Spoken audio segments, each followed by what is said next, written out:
A Paderno dovrebbe nascere a breve una centrale a biomasse che lei reputa una bufala ecologica per l'impatto che potrebbe avere di fatto su un quartiere che è di fatto residenziale. Sì, perché nasce all'interno di un lembo di terra laddove è costellato di condomini e di case, di basse case e villette. Quindi l'impatto non solo si rischia che sia per quanto riguarda un impatto per la salute, ma anche un inquinamento acustico per quanto riguarda il motore a scoppio che 24 su 24 lavora per produrre energia. Quali sono le prospettive se questa centrale a biomasse non dovesse funzionare, non dovesse avere gli esiti che insomma si pensano, come potrebbe essere riutilizzata?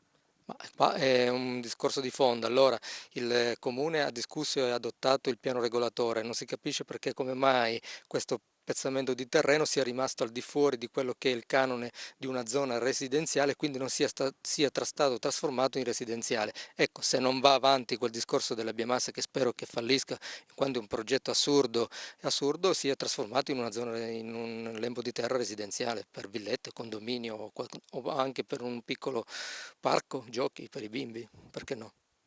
Però Tanzi è stato bocciato di fatto con il referendum il nucleare. Le energie rinnovabili, le energie verdi in qualche modo si dovranno utilizzare o no? C'è sempre qualche cavillo che vi fa essere critici con l'amministrazione comunale? No, il cavillo non esiste perché allora quelli del centro-sinistra e i verdi si dicono che sono verdi e poi alla fine vogliono creare queste famose centrali biomasse. Il problema è che questo tipo di centrali biomasse ad oli vegetali appartengono alla filiera lunga, che sono diverse da quelle a filiera corta, e mi riferisco per quanto riguarda i biogas.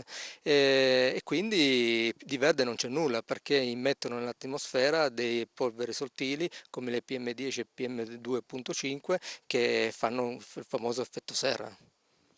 Però intanto l'Unione Europea finanzia questi progetti, dunque arrivano comunque ai privati grossi incentivi. Certo, allora perché la comunità europea finanzia tutto quello che sia rinnovabile e che sia ecologico, però per quanto riguarda le centrali a biomasse ad olio vegetale c'è il famoso business per quanto riguarda le industrie o i privati che nascono per quanto riguarda centrali a biomasse e poi nella maggior parte dei casi si trasformano in centrali che bruciano i CDR, il famoso combustibile dei rifiuti, o i rifiuti industriali. E questa è la paura che avvenga la stessa cosa qua a Paderno.